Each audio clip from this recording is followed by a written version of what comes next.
Hello everybody and welcome to my channel, and in today's video I'm going to be talking about frame slider, whether you should or you should not install them on your Yamaha R15V3.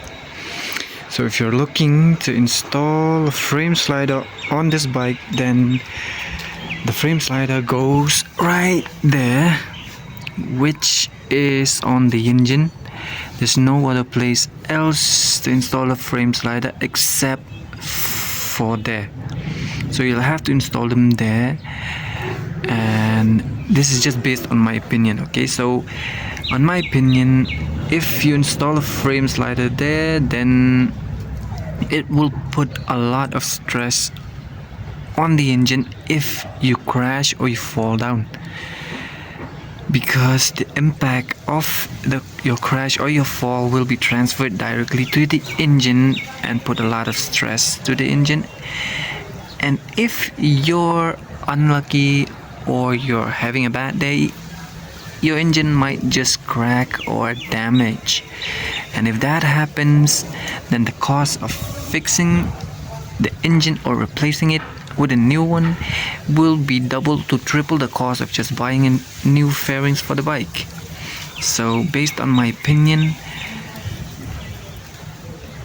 that is what I think.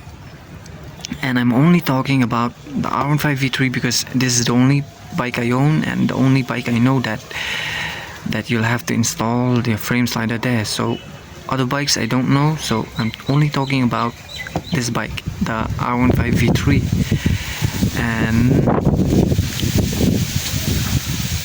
And also I need help from you guys. Please comment down below new video ideas for me so that I can post every week, yes. And also comment down below your opinion on whether you should or you should not install a frame slider there. If you want to install, you can install. It's your choice. Like, this is based on my opinion. So give this video a thumbs up if you find it helpful, and subscribe to the channel. Put on the bell notification so you'll be notified for my new videos. My bike is so dirty, I haven't washed it, so give it a thumbs up and subscribe. Thank you very much for watching, and I'll see you on the next video.